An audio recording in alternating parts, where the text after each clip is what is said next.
Tomamos? Tomamos. Exemplo de Elias. Elias, ele está fugindo porque Jezabel quer matar ele. Isso não é incoerente? Por quê? Porque ele está fugindo porque Jezabel quer matar ele. Ele está fugindo. Ele chega na caverna, ele entra. Quando ele entra na caverna, quem está lá? Quando ele entra na caverna, quem está lá? Deus. Aí Deus fala, o que tu faz aqui, Elias? Deus diz assim, Elias, o que tu faz aí? Deus diz assim, o que tu faz aqui, Elias? Ele dizendo, não foi eu que te mandei para cá, antes de você chegar eu já estava. Eu não dá para fazer aqui, tá? É a mesma coisa, Elias está indo, e Deus colocar aqui, ó. Dizendo, não pode mais, tem que voltar. Porque tem caminhos que a gente toma que não foi Deus que deu, foi nós que tomamos. Aí, ele vai dizer assim, olha o que está dentro de Elias. Eu tenho sido zeloso, eu tenho guardado, eu tenho feito, derrubaram os teus altares, mataram os teus profetas. Ele só está pego no passado. Mataram os teus profetas, derrubaram os teus altares, está só no passado. E só eu fiquei. Isso aqui é incoerente porque ele está pedindo a morte. Se ele quisesse morrer, por que ele não ficou lá para Jezabel matar ele? Já pensou nisso? Sabe aquelas bobeiras que a gente fala? Sabe? Não prego mais, não canto mais, não vou mais dirigir departamento, vou fechar a igreja. Eu falo assim, tudo um pouco de paz, um pouco para fora, fica tranquilo. Quando vai chegando os dias, sabe? Não vou mais para a igreja. Quando vai chegando a hora de culto, sabe aquela chama que vai ardendo, que a gente não consegue ficar em casa? É essa chama, tá? Porque Deus nos conhece além das palavras. Aí, gente, isso aqui é muito poderoso. Elias está botando para fora algo que não é a resposta que Deus fez à pergunta para ele. Não é a resposta da pergunta. A pergunta é, o que faz aqui, Elias? Ele podia falar, estou sendo perseguido. Aí ele, mataram, destruíram, derrubaram, cortaram. Elias, o que você faz aqui? Por quê? Porque Deus está tratando Elias por dentro. Porque não era para Elias de deixar aquele homem lá atrás em Berseba. Não era para ele deixar aquele homem. Por quê? Era aquele homem que queria ouvir Elias. Elias está rompendo alianças porque está largando para trás que não era para largar. A aliança de caminhada era para estar com Elias ali, para ele poder ouvir Elias. Você lembra da expressão bíblica que diz que quando ele acordou, que ele dormiu debaixo do pé de zimbro, Deus mandou um anjo vir para ele, e esse anjo veio, acendeu brasa e assou, aliás, e cozinhou pão em brasas. E quando ele comeu e dormiu. A Bíblia diz que depois tornou o anjo do Senhor. Porque para anjo comum, a Bíblia diz um anjo, depois diz o anjo do Senhor. Para um anjo, a gente pode, não prego mais. Para um anjo, artigo indefinido, não canto mais. Não quero mais saber de igreja, para um anjo. Mas para o anjo do Senhor, aí não tem como. Aí tem como porque aí já é cristofonia, tá? Ou teofonia. É dizendo, para o anjo você falou que não quer mais, mas para mim não tem como dizer não. Tá? Aí ele vai comer o pão que foi cozido em brasas. Gente, não tem como cozinhar pão em brasa. Não tem como. Vocês que trabalham na cozinha sabem que... Você gosta de fazer churrasco? Eu gosto de comer o churrasco. Então o senhor não me ajudou, tá? Mas agora eu estou no meio desse time também, tá? Aqui. Quando você está assando algo, diz a culinária que tudo que é assado toca primeiro por fora. Só que o pão está na brasa, mas está sendo cozido. Porque Deus nunca trabalha por fora antes de trabalhar primeiro por dentro. Assar é de fora para dentro. Cozinhar é de dentro para fora. Deus nunca vai trabalhar com você primeiro de fora para dentro, mas sempre de dentro para fora. Aleluia. Porque a minha oração é que Deus te pegue do avesso. É que Deus te pegue e Deus te vire do avesso e você nunca mais se recupere desse dia. Aleluia. Oh, glória. Porque quando Deus pega a gente, irmão, não tem como não, gente. Não tem como não. E automaticamente Ele vai mandar Elias voltar. E olha que interessante. Volta, porque você vai ungir um novo rei para Israel, um novo rei para a Síria, e lá na frente vai ter alguém que vai te substituir. Gente, se Deus não precisasse de um homem, Deus foi atrás de Elias. É claro que Deus é soberano, mas Ele incluiu o homem na história. Por que Deus foi atrás de Elias? Porque existe coisas que Deus confiou na tua mão que não é Eliseu que vai fazer. Então Deus vai atrás de Elias para mostrar para Elias que existe muita obra para poder fazer ainda. Isso aqui é para nós aqui, tá? Especificamente para algumas pessoas. Existem obras muito grandes a serem feitas ainda. Não é ponto final ainda não, tá? Não é tempo de parar não, tá? Vamos lá, 2. A constituição do homem. 2.1. Definição. Proveniente do latim humano. Humano significa pertencente ou relativo ao homem. De quantas partes compõe-se o homem? Todos concordam que temos um corpo físico. A maioria das pessoas, tanto cristãos como não cristãos, sente que também tem uma parte imaterial, tá? Uma alma que sobreviverá à morte do corpo. Mas aqui termina a concordância. Algumas pessoas creem que além do corpo e da alma, temos uma terceira parte, um espírito, que se relaciona mais diretamente com Deus.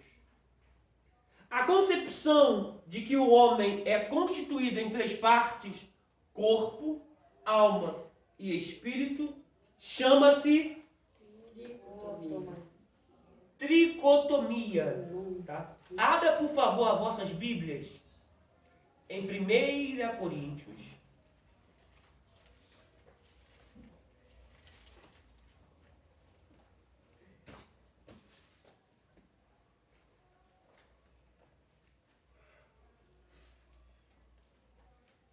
Capítulo de número 15.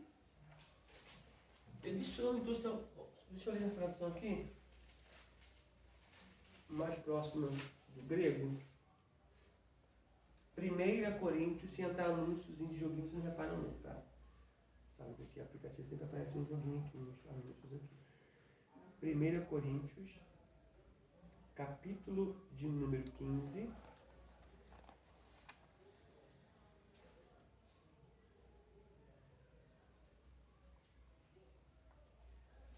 Versículo de número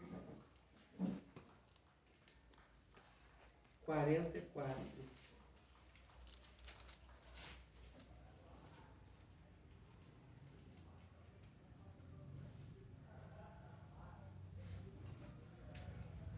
Vamos ler a partir do versículo 42. Em algumas traduções vai estar corpo animal. Tá? Diz assim, ó. 1 Coríntios, capítulo 15, versículo 42. Assim será com a ressurreição dos mortos. O corpo que é semeado é perecível e ressuscita imperecível. Mortal e ressuscita imortal. Se há corpo natural, há também um corpo. Não é de quem está animal. Está todos animal? É espiritual? Tá, então observa. Não tá animal. Animal? Tá, mas no grego aqui está espiritual. Então é muito importante quando você lê dentro de uma base grega, para você saber que existe o corpo natural, que é esse corpo aqui, e também existe o corpo espiritual. Só que em muitas traduções está animal. Se você puder sublinhar animal aí e botar espiritual, natural é natural, tá? Porque espiritual, às vezes no natural que está animal. Existe o corpo no animal e também há o corpo espiritual. Tá? No natural você coloca espiritual. Aliás, no animal você coloca natural. 43. É semeado em desonra e ressuscita em glória. É semeado em fraqueza e ressuscita em poder. É semeado um corpo natural. Aí está animal ou natural? Natural. Pastor Gentil, 44. Animal. Tá? Sublinha animal aí por baixo e puxa uma setinha e coloca natural.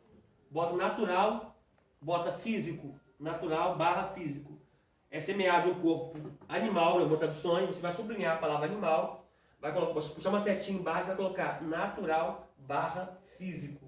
Tá? Porque se a gente pegar sem ter base do grego, a gente vai ler aqui e vai achar que Deus está falando do corpo do animal, e não é. Porque uma é a carne do animal e a outra é a carne do homem. Tá?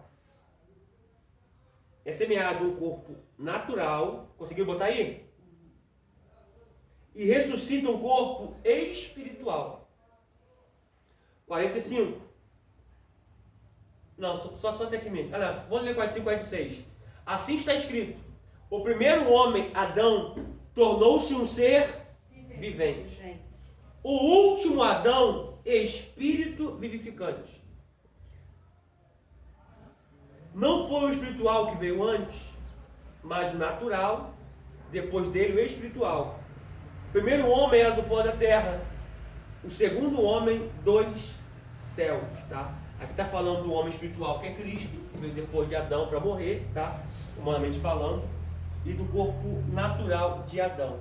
Uma observação aqui: existem dois corpos, tá? Dois corpos, natural e espiritual. Todos dois precisam ser alimentados. Tanto físico quanto espiritual. Todos dois precisam ser alimentados.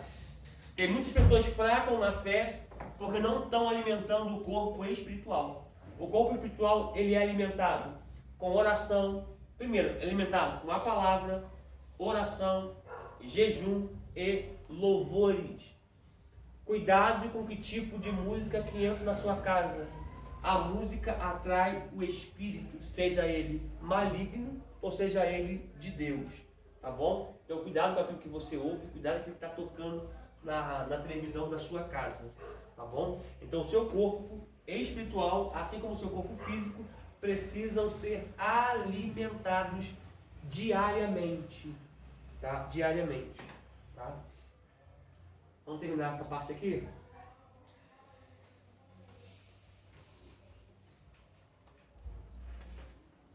Ó, de acordo com o relato de Wayne Gruden, uma observação aqui: se você puder, na frente aqui dessa palavra tricotomia, botar 1 Tessalonicenses, capítulo 5, versículo 23.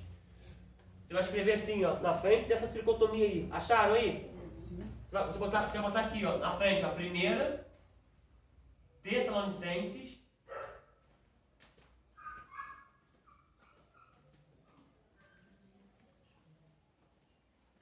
capítulo 5, versículo 23. Tá? Que vai falar sobre a tricotomia do homem. Por que isso é importante, isso aqui? Porque tem pessoas defendendo a dicotomia. Tá? Eu sei que a alma e o espírito estão acoplados. Aliás, acoplados. Difícil palavra, né? Acoplados um no outro, mas não são a mesma coisa. A alma é uma coisa, o espírito é outra. Tá? Porque existe o espírito, o corpo e a alma. Se você alimenta o espírito, a sua vida vai ser inclinada de forma espiritual.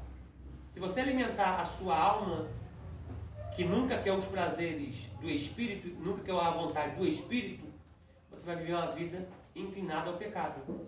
Tá? Como é que eu disciplino a minha alma? A minha alma, eu consigo colocar uma espora nela e dominar ela quando eu vivo uma vida no espírito, com palavra, oração, jejum. Aí eu coloco uma rédea na alma. Porque se você deixar se levar, você só vai fazer coisas ruins que a alma quer.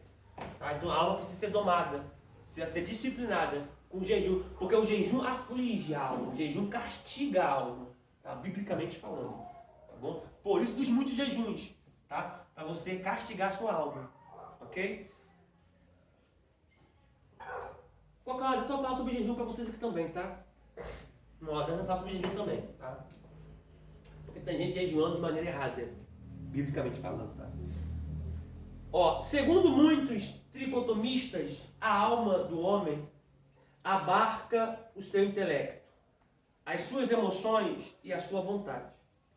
Eles sustentam que todas as pessoas têm alma e que os diferentes elementos da alma podem servir a Deus ou ceder ao pecado. Tá? A nossa alma, o que eu botei aqui, a nossa alma, ela é pecaminosa. Como ela é pecaminosa, ela vai inclinar o nosso corpo para fazer o que é errado. Por isso que eu tenho que alimentar a minha alma, o meu corpo, com coisas espirituais. Tá? Por isso que a minha alma vai querer que eu faça coisas que vão contra a vontade de Deus. Que são prazeres, luxúria, ganância, avareza, concupiscência dos olhos, concupiscência da carne. Por conta da minha alma, que ela é inclinada ao pecado. Tá? Quando eu vivo uma vida no Espírito, com palavra, orações e jejuns, na presença do Senhor, eu corto as inclinações da alma e disciplino ela para fazer no meu corpo aquilo que é da vontade de Deus, por meio do Espírito e através do corpo. Tá? Isso aqui é muito forte, gente. Isso aqui é muito forte. Tá? Vamos lá.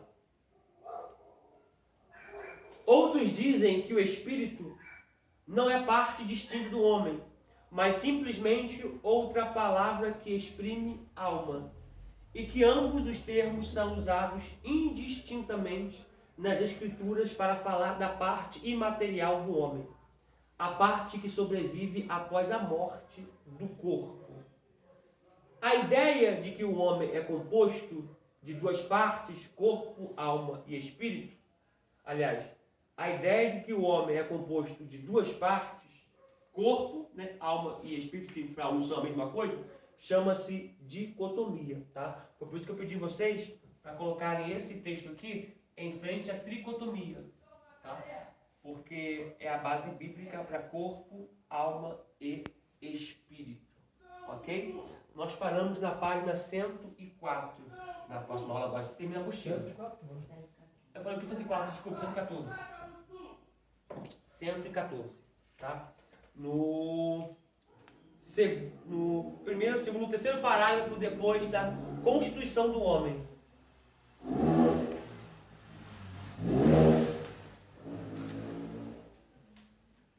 Você de casa, Deus abençoe você em nome de Jesus.